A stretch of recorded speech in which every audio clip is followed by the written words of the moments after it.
All right, guys, let's wrap up day 3 before our quiz tomorrow. We've talked about a couple of different things about society after the Reconstruction. We've talked about Jim Crow laws, and today we're going to talk about agriculture, trade, and different industries. All right, so let's start with agriculture. So before the Civil War, Alabama had one main industry, and that was growing and processing cotton. Oh, sorry, guys. I can't help but yawn. And we already know that this was huge in Alabama. This was how they made most of their money. So we have talked about this for several weeks now, how Alabama was this huge industry in the South.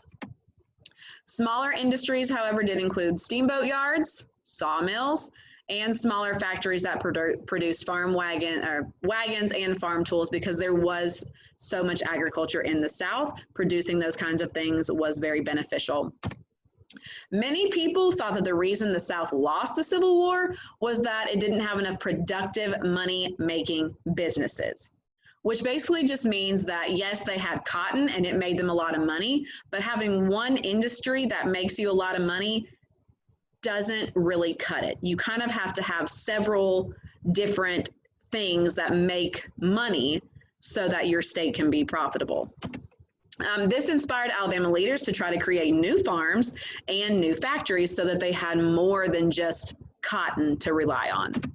Birmingham was one of Alabama's first major cities. So not too far north of us was one of the first major cities in Alabama. It was named after the large industrial city in England. So there is a Birmingham, England, that Birmingham, Alabama was named after. Birmingham was a really great place for new industry because it was surrounded by enormous deposits of coal, iron, and limestone. If you've ever been to Vulcan Park in Birmingham, where that big statue is, that statue is made out of pure iron. So that was kind of one of those symbols of what Birmingham was made around. It also was a place where 2 major railroad lines crossed, which made it a lot easier to transport natural resources from place to place. Because if you were able to just go a couple miles down the road and load it onto a train, and then it could travel hundreds or thousands of miles, that was a way for them to increase their business and get it spread out across the country, which in return is more profitable. Many newly freed African Americans did go back to work on their farms, and thousands became sharecroppers. Sharecroppers. There we go. And we've talked about what that is. That's just where they farm on the plantations, and they earn a portion of the money that the plantation makes from selling their crops. Many white farmers who were unable to pay their bills also became sharecroppers. So I've talked about that too, how it wasn't just African Americans who were sharecropping, it was also the poorer families that were having to do it as well. All right, so as far as trade goes, Alabama was producing more and more goods that a lot of people wanted, which is good because that for so long they had relied on just cotton, and now they kind of have created these smaller little businesses to be able to make themselves some more money. Faster steamboats and railroads were eventually built to take more and more products to different markets. And the port at Mobile was enlarged so that ocean-going ships could enter it, because that's important too. If they can get ocean ships and ocean liners into the port at Mobile, then that means that they can export and import, or send out and bring in products and resources from all over the world, not just from different places within the country. This allowed Alabama's products to be shipped overseas. All right, industry, this is a big one. All right, so iron makers from across the country started to move to the Birmingham area to open up factories, because remember, Birmingham was surrounded by iron and coal and other natural resources like that that were very appealing to iron makers when it came to opening up these factories. The city grew so quickly that it was nicknamed the Magic City, because literally it grew so quickly. It was like someone had taken a magic wand and was like, grow. I mean, that's how quickly it grew. So they nicknamed it the Magic City. And that The basketball team in Birmingham, I'm pretty sure, is called the Magic City something too, or it's the Magic City tournament, or if you like basketball, you probably know what I'm talking about.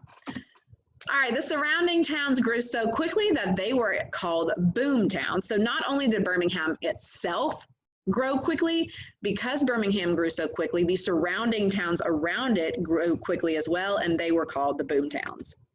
The leaders decided to make Alabama cotton into clothing right there in the state instead of sending it up north or overseas. So before, they had been making the cotton, but they had been sending it elsewhere to get it turned into clothing, and then the clothing would be sent back to them, and then they would sell it. So you've got to think that's a lot of time, because you've got to wait for it to get sent up there and wait for them to make it into clothes, wait for the clothes to get back before you can sell it. So now when they made the choice to make cotton into clothing right there where they were in Alabama, that cut down the time to make that money back by a lot. So this was able to allow them to turn around and make that money a lot sooner. Many new cotton mills were built, and the older ones who had been either destroyed during the Civil War or had been closed were rebuilt so that they could have those ones as well. Thousands of farmers decided to move into mill towns and work in the cotton mills. Because you got to think, this is a booming business now. They're just making the clothes here, so there's a bigger need, which means there's more jobs for people. However, the pay was so low that husbands, wives, and their children had to go work in the mills too. Children y'all's age would work 12-hour days, 6 days a week. That's longer than you go to school and more days than you go to school, okay? Add about 4.5 hours onto your day, and then add an extra day. So that's like you getting here. We get here at what, 7:30, and we leave at, let's say 3:30. Okay, add 4 more hours onto that. So that's a long day. So they had no time to go to school, and they had no time to play, because if you're working 12 hours a day, that's morning to night, and you have no time to go to school either or play. Other industries did include lumber mills and cottonseed mills, because cottonseed mills, you got to make sure that we got enough to grow more cotton. All righty, that is going to wrap it up for this week. Please make sure that you're kind of going over these before your quiz tomorrow. Complete your assignment for today. Always make sure that you are keeping up with your assignment so that you don't have to try to play catch up later on. All right, guys, have a great day and a great rest of your week. And I will see you next week on your screen for some more videos. See you then, guys.